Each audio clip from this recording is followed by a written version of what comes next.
Muy buenos días a todos. Bienvenidos a estas jornadas Estado de Derechos, Libertades Públicas y Lucha contra la Radicalización Violenta. Unas jornadas organizadas en el marco de la Fundación el profesor Manuel Broseta y cuyo director es Mariano Vivancos. Muy bienvenidos a todos, bienvenida estimada Montserrat Torrija, directora general de apoyo a las víctimas del terrorismo, estimado presidente de la Fundación profesor Manuel Broseta, saludo a todos los que están presentes, a todos los participantes y también en nombre de la facultad, bienvenidos alumnos, aunque estáis todos en vuestra casa, especialmente bienvenidos los ponentes que al menos han llegado con sol después de la noche de lluvia que hemos tenido. Gracias por la invitación a la Facultad de Derecho a estar hoy aquí, a inaugurar estas jornadas.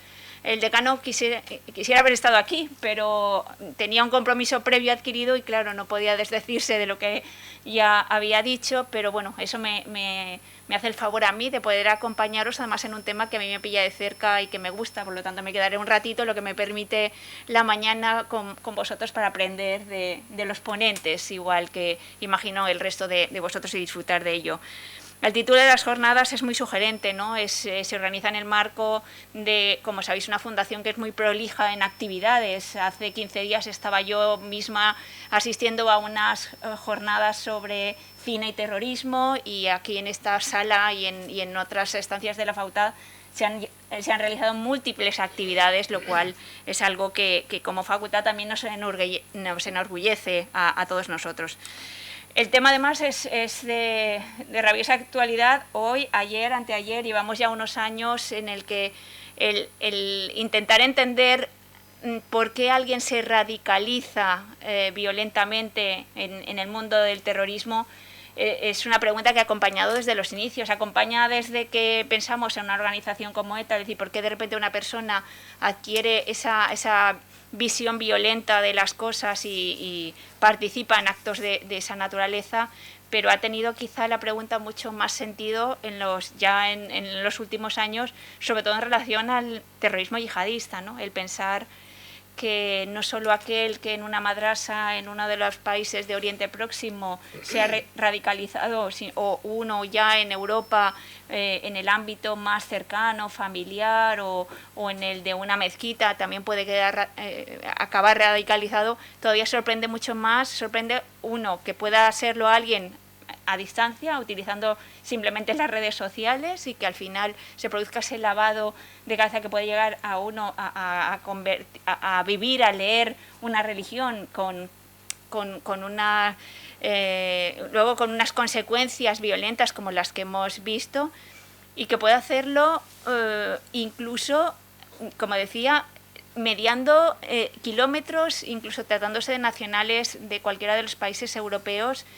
Y la pregunta es el por qué, ¿no? El cómo y por qué esto sucede. Y sorprende más, en segundo lugar, las cifras. O sea, no solo sorprende el hecho, porque si son hechos aislados, pues el tema es que hablamos de muchos, sobre todo en los años anteriores, cuando el Estado Islámico adquirió sus momentos más fuertes, la cantidad de gente de toda parte del mundo que se radicalizó y fue capaz de abandonar sus ciudades, las familias donde vivían para unirse a una causa violenta y que, como sabéis, ha sido la causante de múltiples atentados. Hablamos sobre todo, ahora el problema mayor son los lobos solitarios, ¿no? Y habrá que buscar la raíz, ¿no? Estas jornadas se enmarcan en ese ámbito de actuación también de los poderes públicos en esa lucha contra este fenómeno, una lucha en la que sin duda alguna acaban siendo repercutidos derechos fundamentales del resto de la ciudadanía, y es en ese balance entre la libertad de los ciudadanos y la seguridad que también esos ciudadanos buscan donde hay que encontrar el equilibrio mejor. De los ponentes vamos a aprender mucho de estos ámbitos y os felicito al presidente, felicito al director de las jornadas por por ello, y la facultad se enorgullece, como digo, de actividades de este tipo. Mucha suerte, seguro que son unas jornadas muy exitosas. Ahora cedo la palabra al presidente de la Fundación. Por favor, profesor. Muy bien. Muchas gracias, querida vicedecana, compañera y amiga Charo Serra, porque somos, la vicedecana y yo compartimos, los dos somos catedráticos de esta casa y además de Derecho Constitucional. O sea que te agradezco mucho tu bienvenida a todos y a todas en esta Facultad de Derecho. Y muchísimas gracias a Montserrat Torija, la directora general de Ayuda a las Víctimas del Terrorismo, no solo por tu presencia aquí en estas jornadas, lo cual da pues máximo relieve a ellas, sino también por la estrecha colaboración y la magnífica relación que mantiene con la Fundación Profesor Manuel Broseta. Siempre que me dirijo a alumnos como vosotros, dedico unas primeras palabras a hablar de lo que es la Fundación Broseta, porque no todo el mundo conoce lo que es la Fundación Broseta y no todo el mundo siquiera conoce quién era Manuel Broseta. Manuel Broseta era un catedrático de Derecho Mercantil de esta universidad. Tenía una actividad profesional intensa porque era abogado también. Tenía una actividad pública muy relevante. Él fue el presidente de la Mesa de Fuerzas Políticas y Sindicales de Oposición al Franquismo, con lo cual él luchó como persona independiente, lo eligieron a él precisamente por su independencia y por su autoridad. Fue el presidente de esa mesa que acogía a todas las fuerzas de oposición al franquismo y luego siguió con su actividad pública asesorando a políticos de distintos partidos políticos y finalmente pues dio un paso, se dedicó a la política, llegó a ser senador por la Unión de Centro Democrático y secretario de Estado para las comunidades autónomas. Él era, por lo tanto, un defensor de la Constitución, contribuyó a su elaboración y sobre todo fue un defensor del Estado autonómico.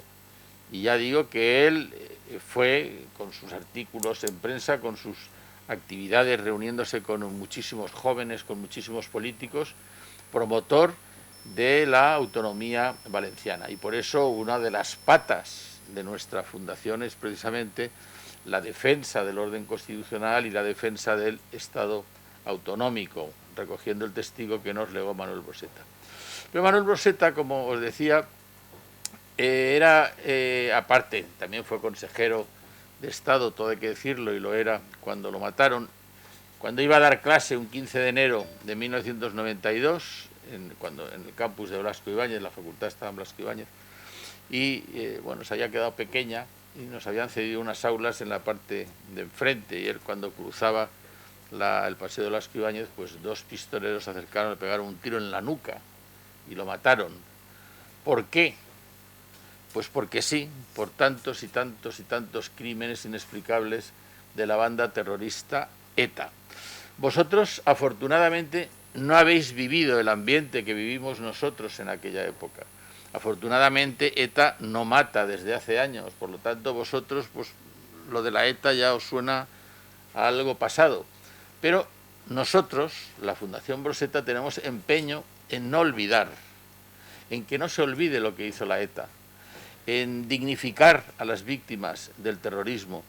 No queremos regodearnos en el mal, no lo hacemos por regodearnos en qué horror todo lo que pasó, no lo hacemos para impresionar con las fotografías o con los relatos que muchos autores han realizado para mantener vivo ese recuerdo y ese relato que ahora se quiere superar o que se quiere olvidar. Ahora parece que nada de lo que ocurrió, ocurrió. Y sí que ocurrió, y por eso nosotros tenemos empeño en recordarlo, en difundirlo, en que lo conozcáis, en que, para que no os engañe nadie con una historia diferente a la que realmente ocurrió. Más de 800 muertos, miles de personas heridas. Sí que conoceréis, pues por ejemplo, a algunas personas conocidas, populares, como Irene Villa, la niña a la que le faltan las piernas porque le volaron ya a su madre los dedos, las manos. Bueno, pues esto era la ETA.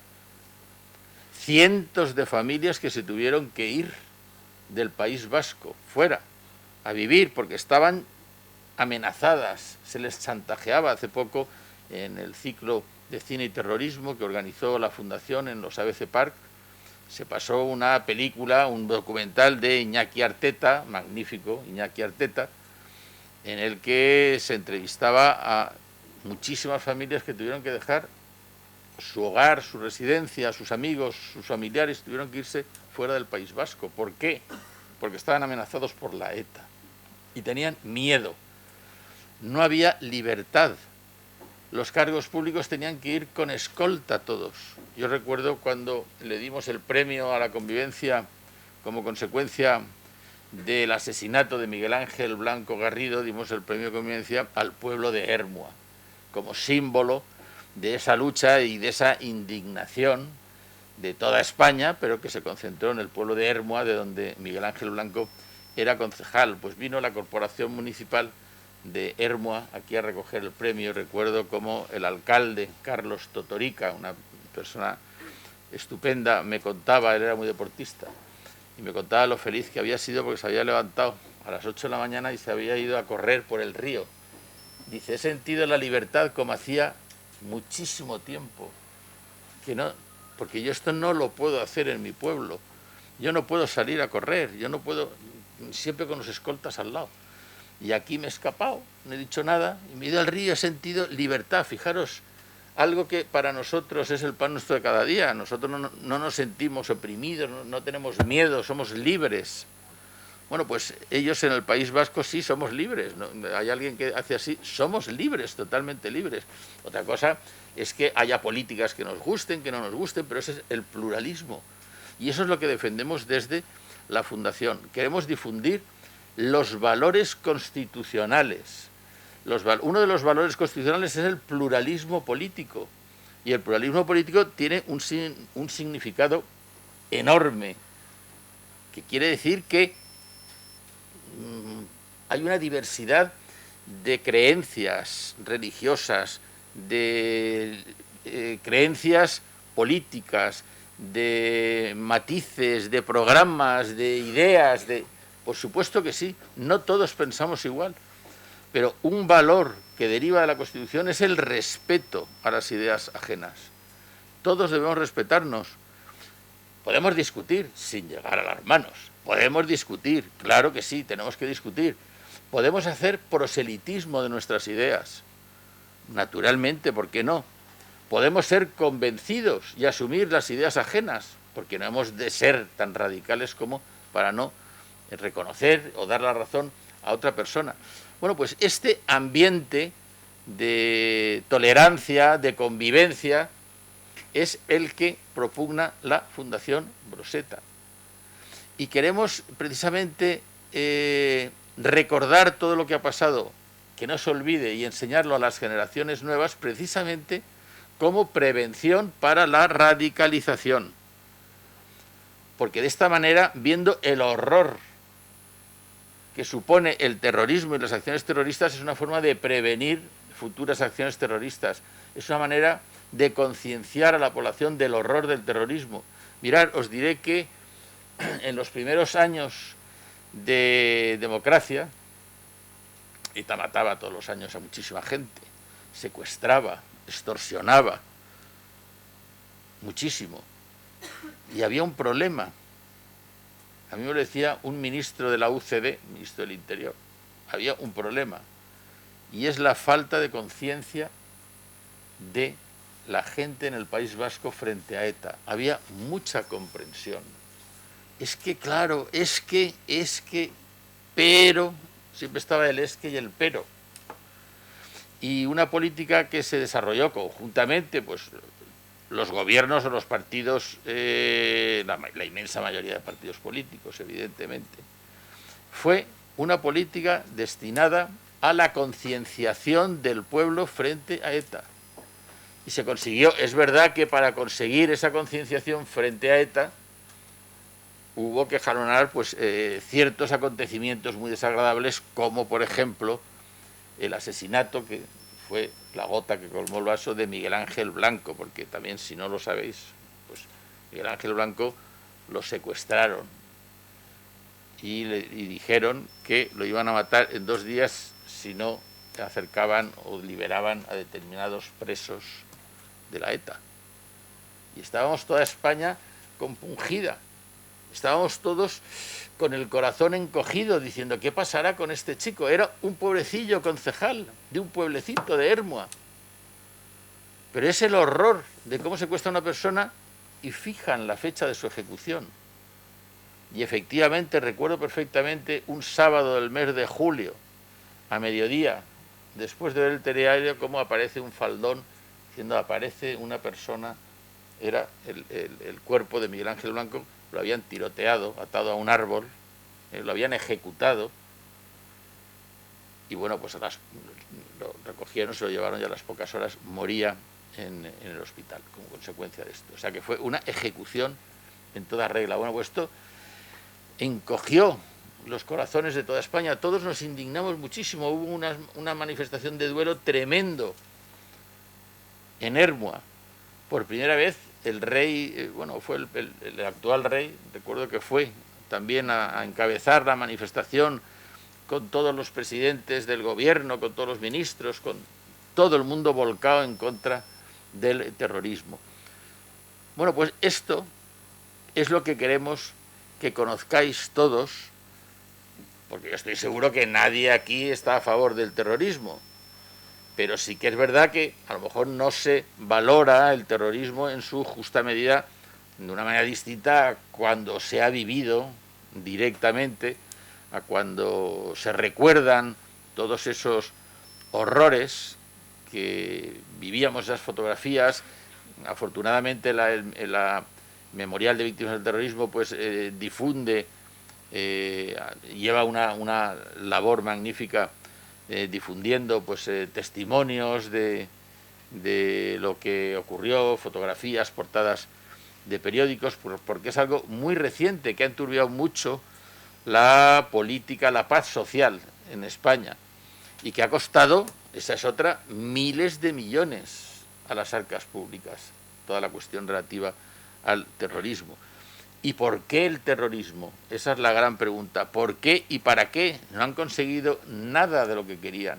Querían la independencia del País Vasco, pero no solo del País Vasco actual, sino también con Navarra y con las provincias vascas francesas. Bueno, pues esto es que era una sinrazón. No podía ser. Y no ha sido. Y me imagino que no será. Pero la realidad es que ahora, bueno, pues estamos en un momento, y con esto voy a acabar. Me he pasado, la verdad es que me he pasado, porque le quería dejar más tiempo a la directora general. Pero bueno, luego tú utiliza mi tiempo que va luego. Gracias, presidente. Pero bueno, quiero decir que ahora, os estaba diciendo, sí, que estamos viviendo pues un momento un tanto sorprendente, y es que se pide el acercamiento de los presos, lo oiréis, de los presos al País Vasco. Hubo una política de dispersión que acordó, bueno, que llevó a cabo un ministro del Interior valenciano, Antonio Asunción, ya fallecido en la época de Felipe González, que era la dispersión de los presos por toda España, para que no estuvieran concentrados. Pues ahora se pide el acercamiento al País Vasco, porque las familias los quieren tener cerca. Las víctimas protestan porque dicen que ellos, a sus hijos, a sus padres, no los tienen cerca, los tienen en el cielo o en el cementerio, según se vea. Bueno, pues ahora el acercamiento, muy bien, el acercamiento. Bueno, se están acercando. Ahora veremos, ahora los vascos han pedido la transferencia de la competencia en materia de instituciones penitenciarias. Ahora veremos qué hacen con los presos que tienen en las cárceles del País Vasco. Hemos visto el ejemplo de Cataluña, de cómo se trató a los presos del Procés. Vamos a ver ahora qué pasa con los presos. No todos están en el País Vasco, pero hay muchos que sí. Pero lo más sorprendente de todo es que cada vez que sale un preso, pues se le hace, no recuerdo en vasco cómo se llama, una gran fiesta. en el pueblo como si fuera un héroe, para escarnio de las víctimas. Esto parece intolerable, que se esté homenajeando a un tipo que a lo mejor lleva a sus espaldas 30 muertos y que estaba condenado a 3.000 años, pero que ha estado 18 en la cárcel, y se le recibe como un gran héroe. Esto no se debe consentir, pero está ocurriendo en el País Vasco, y vosotros lo tenéis que saber. Esto no es el perdón cristiano, decir, ay, bueno, pobre, vamos a reconciliarnos todos. No. Eso sería si esos presos que aún están en la cárcel, que los van liberando poco a poco por cumplimiento de las penas, ayudaran a descubrir más de 300 crímenes que están pendientes de ser juzgados, pidieran perdón, expresaran su arrepentimiento público. Pero es que hay muchos de ellos, la mayoría de ellos, que desgraciadamente no lo hacen. Bueno, pues yo quiero concluir diciendo que el conocimiento de lo que ha ocurrido es el mejor método para la prevención, es uno de los instrumentos más importantes para la prevención del terrorismo, porque así se conoce la terrible trayectoria de los terroristas. Me he centrado evidentemente en el terrorismo de ETA, pero efectivamente, como ha citado la vicedecana, también está el terrorismo yihadista, y es muy difícil luchar contra esta sinrazón. Solamente difundiendo esos valores de convivencia y de tolerancia que nuestra fundación propugna, pues podemos lograr que el pueblo por lo menos esté concienciado frente a este fenómeno. Quiero acabar agradeciendo de nuevo a la directora general, a la vicedecana por acogernos a la Fundación Broseta de nuevo en la facultad, y a la directora general por los programas que desarrollamos y que están patrocinados por el Ministerio del Interior. Ella es una convencida, es una persona, ahora lo veréis, muy volcada, que está desarrollando una magnífica labor en apoyo de las víctimas del terrorismo. Y yo, como me considero víctima, y todos somos víctimas del terrorismo, te doy las gracias. Pues muchas gracias, Vicente. Muchas gracias, Vicente, por tus palabras. Gracias a la Fundación por esa labor que hacéis y por esos valores que seguís defendiendo y sé que vais a defender hasta el fin. Tiene la palabra Montserrat, por favor. Muchas gracias. Ya funciona, ¿verdad? Sí. Bueno, pues muchas gracias a todos por estar aquí con este interés esta mañana, aprendiendo, interesándose, conociendo lo que es el fenómeno del terrorismo en nuestro país, en el mundo, y más específicamente en los temas de conocimiento, de memoria, de prevención de la radicalización, de cómo son esos procesos de radicalización. Veo que los ponentes que ha seleccionado la Fundación Profesor Manuel Broseta son extraordinarios y creo que va a ser una jornada muy interesante. Quiero en primer lugar agradecer a la vicedecana por acogernos en la sede de la universidad, de esta Facultad de Derecho de la Universidad de Valencia, para poder llevar a cabo esta interesantísima labor de estas jornadas anuales que hace la Fundación Profesor Manuel Broseta, a los que agradezco de todo corazón que cuenten conmigo este honor de poder inaugurar este año las jornadas. Yo lo que tengo que hacer es agradecer a todos los que trabajan en la Fundación Broseta, a su directora gerente, a Lola, al director del curso, a Mariano Vivancos, y por supuesto a su presidente Vicente Garrido, por tener este interés, esta dedicación y traer todos los años a Valencia, en varias ocasiones, además, esos temas que son de máxima importancia. ¿Por qué son unos temas relevantes? Pues fundamentalmente porque el terrorismo en España ha supuesto la mayor amenaza para el régimen de libertades que entre todos nos hemos dado. El terrorismo en España ha sido la mayor amenaza para el Estado constitucional y para el régimen de libertades que se implantó a partir de la Constitución de 1978. ¿Y por qué digo que el terrorismo en España ha sido una amenaza al estado de libertad que todos tenemos y de los derechos derechos y las libertades públicas. Pues porque el terrorismo, aunque utilizó a personas concretas, a colectivos concretos, extendió el terror no solamente en el País Vasco, sino en toda España, lo hizo con un propósito político. Lo hizo con el propósito de que el proceso de democratización en España descarrilara y, por lo tanto, puso en peligro los derechos fundamentales y las libertades de todos nosotros en un periodo que, además, ellos sabían que era un periodo complicado, que era un periodo crítico, que era un periodo difícil, que coincidía con una crisis económica importante. Por lo tanto, tiene mucha razón el presidente de la Fundación cuando dice que todos somos víctimas del terrorismo, porque fuimos todos el objetivo del terrorismo que más ha azotado a España, que más víctimas mortales y heridos ha causado, que fue el terrorismo de ETA. Sí que es verdad que además España ha tenido la inmensa desgracia de sufrir otros tipos de terrorismo.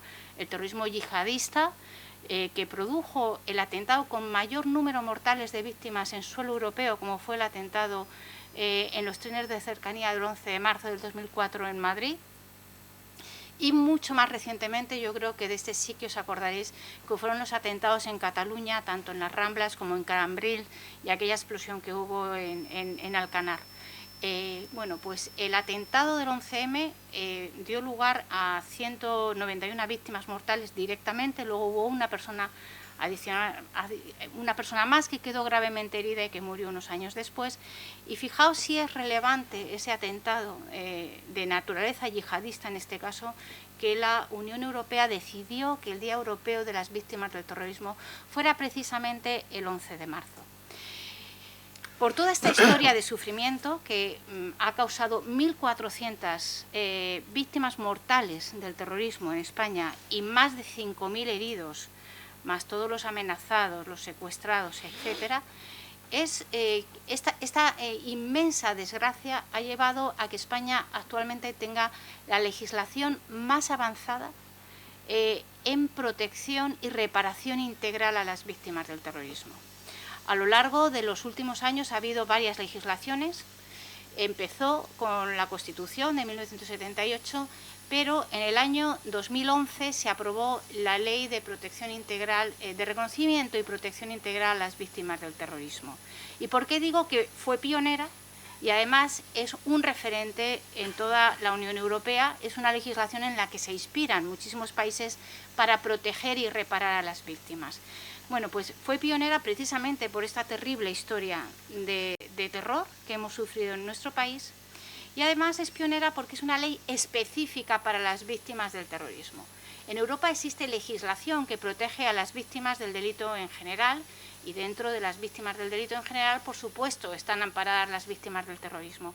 Pero España tiene una legislación específica que prevé y protege y repara a las víctimas dentro de la idiosincrasia que tienen las víctimas del terrorismo, que son doblemente víctimas porque son víctimas cuyos los estragos del terrorismo en las personas, en las familias, las heridas que dejaron, en realidad son estragos y heridas y muertes que van dirigidas a toda la comunidad, como he explicado anteriormente. Por eso, si la muerte siempre es triste, nunca tiene sentido, nunca tiene razón de ser, las víctimas del terrorismo todavía son más inexplicables, porque es alguien que, sin conocerte y para herir a un Estado de Derecho, te causan en las personas y en las familias pues el mayor daño posible, ¿no? Es el mayor atentado a los derechos humanos que nos podemos imaginar.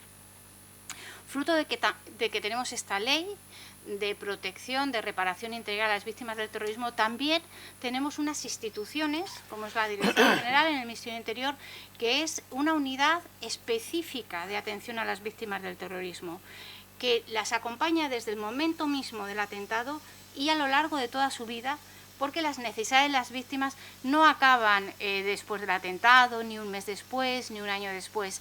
Lamentablemente, las necesidades de las víctimas duran toda la vida de las víctimas y además son necesarias arropar y acompañar a todas las familias, no solamente en cuestiones sanitarias, sino también en tratamientos psicológicos, acompañarles, por ejemplo, para volver a reestructurar esas familias, a su inserción laboral, etcétera. Por lo tanto, esas son las dos características más importantes y no me voy a extender mucho más en ellas, porque debo decir que pioneros en este acompañamiento y en esta reparación a las víctimas no fueron las instituciones, no fue la sociedad en su conjunto, fueron las propias víctimas, que en los años 70, en los años 80, se organizaron, se autoorganizaron las propias familias de las víctimas para dar ese acompañamiento y esa protección que ni la sociedad ni las instituciones en ese momento les facilitaron. Quizá ensimismadas las instituciones, la sociedad,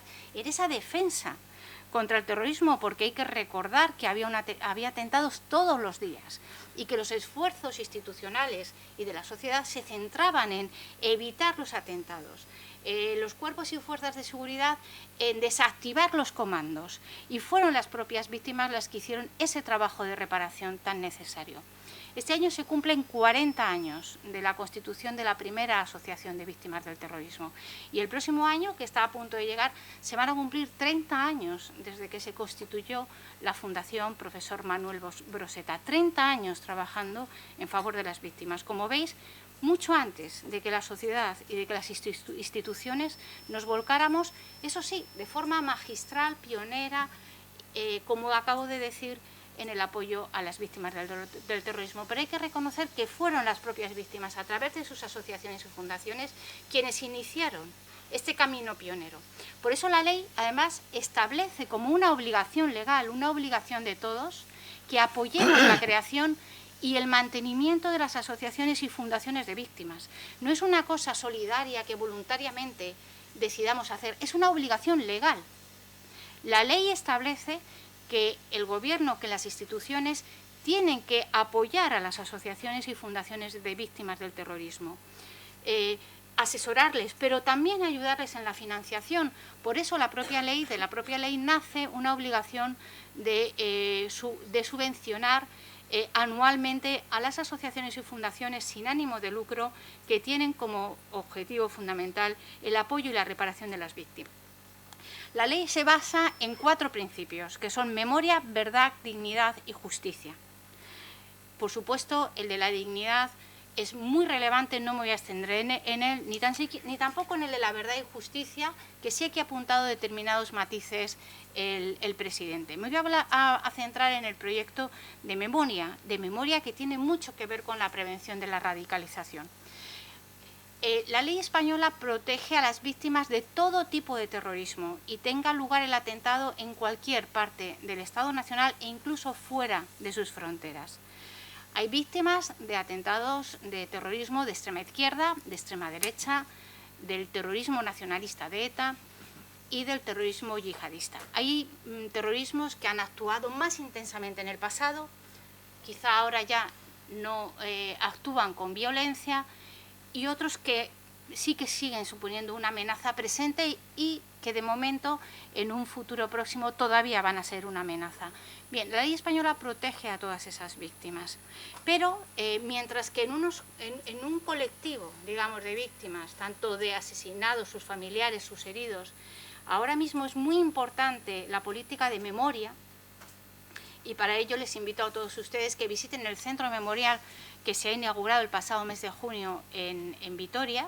Luego hablaré también de cómo el Centro Memorial puede ser un instrumento de prevención de la radicalización.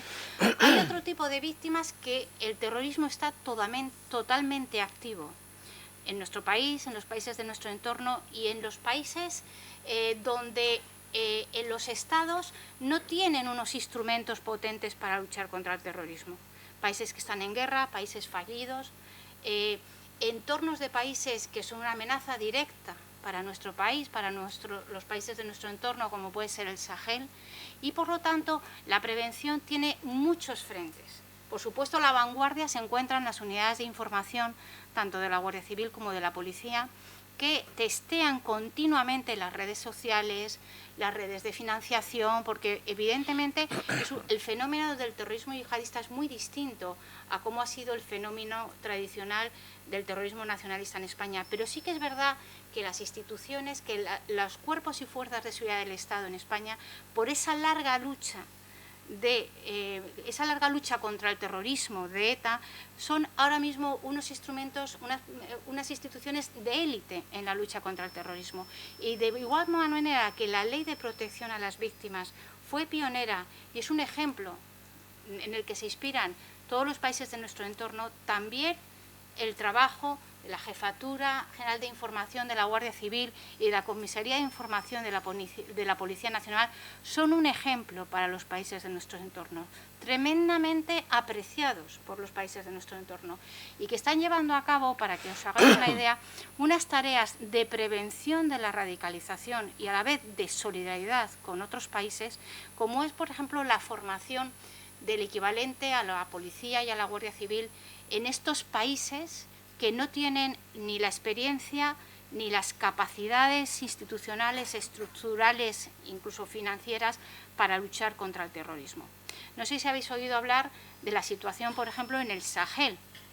España, digamos que, por suerte, tenemos el inmenso desierto entre lo que es la franja del Sahel y nuestras fronteras. Y eso nos hace que el Sahel nos parezca que está un poquito más lejos, pero no lo es tanto en un mundo tan globalizado. Y por lo tanto, la lucha contra el terrorismo en el Sahel, donde los países que están allí y que sufren un terrorismo terrible no tienen una capacidad para controlar todas esas zonas fronterizas y del desierto, esa tarea de colaboración que hace España y la Unión Europea en el proyecto Garsi Sahel es muy importante porque somos solidarios con las víctimas del terrorismo que allí se pueden producir, que son muchísimas. O sea, en España ha habido muchas víctimas del terrorismo, pero cuando vemos las que hay en Oriente Próximo, en estos países de Mali, de Burkina Faso, etcétera, nos damos cuenta que el número de víctimas de terrorismo en el mundo es inmenso, desgraciadamente. Bueno, pues ese trabajo es un trabajo de solidaridad con esos países y además de prevención y de protección también para nosotros, porque son fuente de generación de terroristas con unas fórmulas que además van cambiando con el tiempo, con la globalización y que son difíciles de erradicar.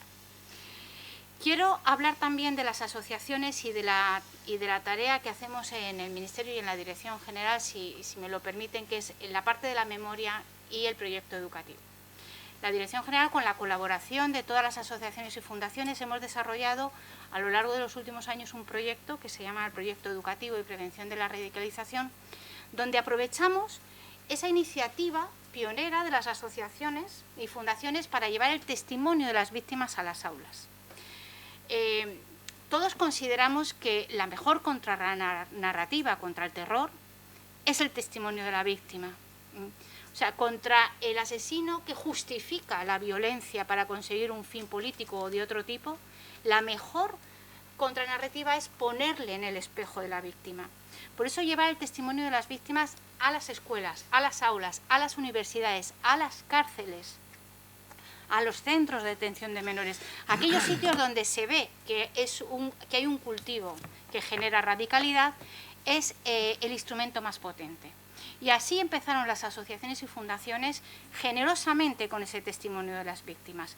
Pero también nos dimos cuenta que ese testimonio había que enmarcarlo en un contexto. Había que explicar qué ha sido el terrorismo en España, el terrorismo internacional, el terrorismo autóctono propio, y para ello el Ministerio de Educación y el Ministerio de Interior elaboraron un proyecto que también hay un mandato legal en las distintas normas, también es un mandato legal, de elaborar unos programas, un material didáctico para enmarcar ese testimonio de las víctimas, porque la obligación de transmitir el conocimiento sobre la realidad terrorista en España y dar visibilidad también a las víctimas es una obligación de las instituciones y de los docentes. Las víctimas colaboran generosamente a través de lo mejor que tienen, que es su testimonio, pero la obligación es del ámbito docente y del ámbito de las instituciones.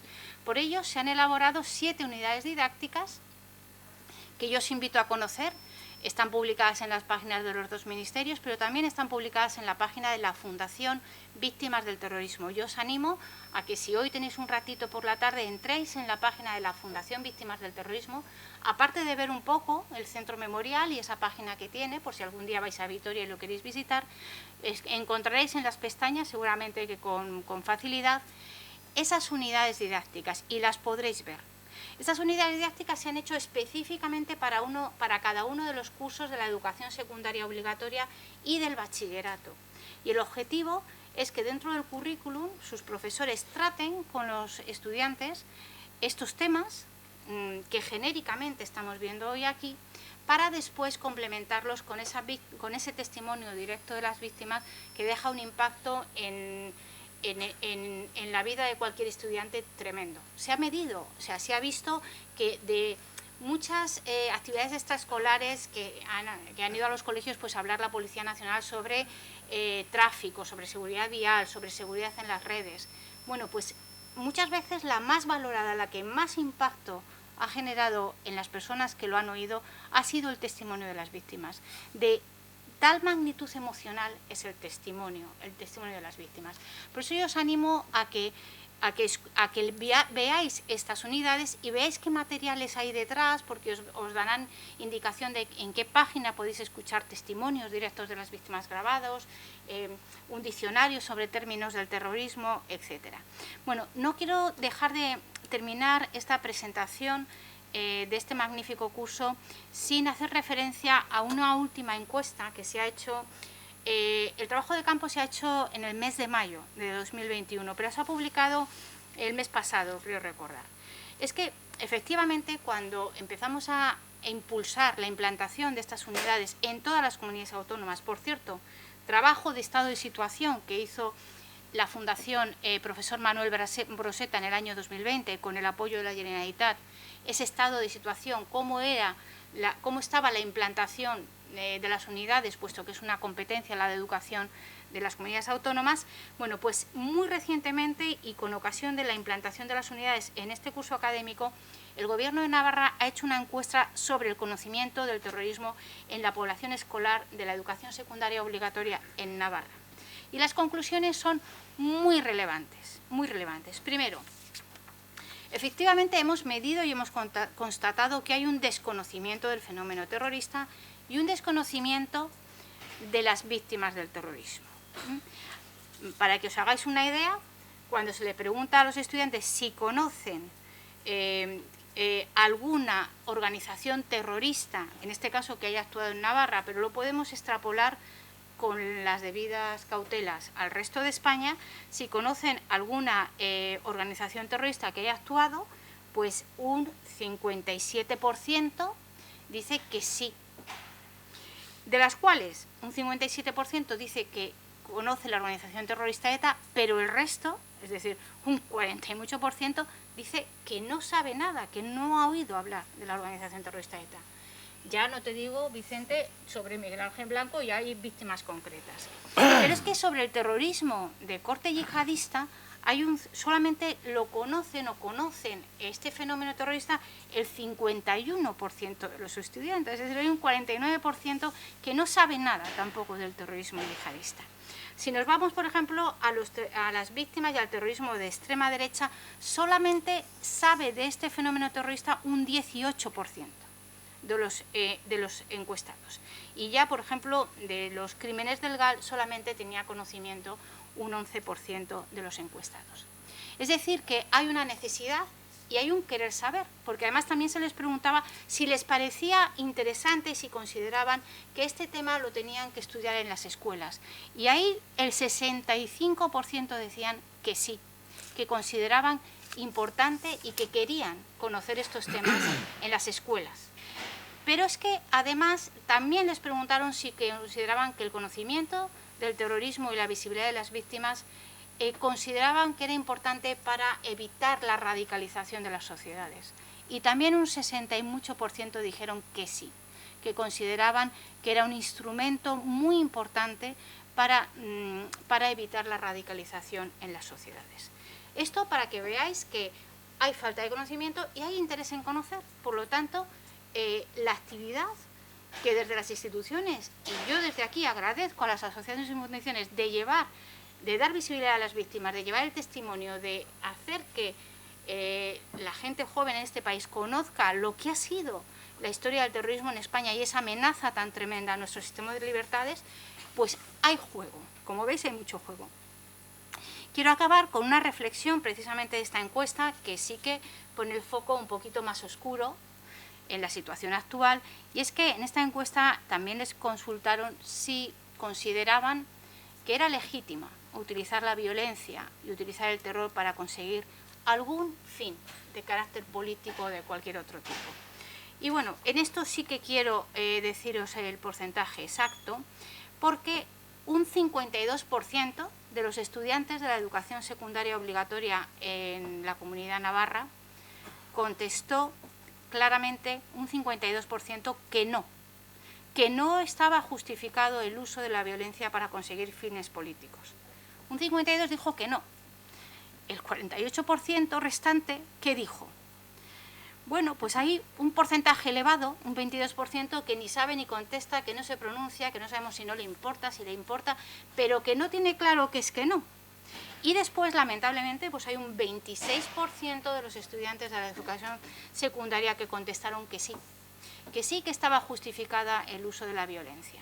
Entonces, bueno, pues con estos datos creo que queda patente y manifiesto que es necesario hacer jornadas como estas de prevención de la radicalización, no solamente como proyectos que llevan a cabo otras asociaciones que se financian del Ministerio del Interior en los centros de internamiento de menores, en las cárceles, no, entre los estudiantes de la educación secundaria obligatoria.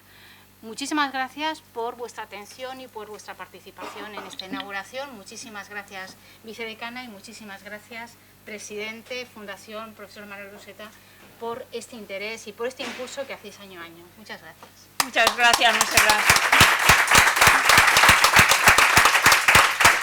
Hablabas de testimonio, muchas gracias por tu testimonio, por el trabajo que hacéis y desde luego las cifras que nos has contado sorprenden. Bueno, con esto quedan inauguradas las jornadas y a partir de ahora tiene la dirección el director de estas jornadas.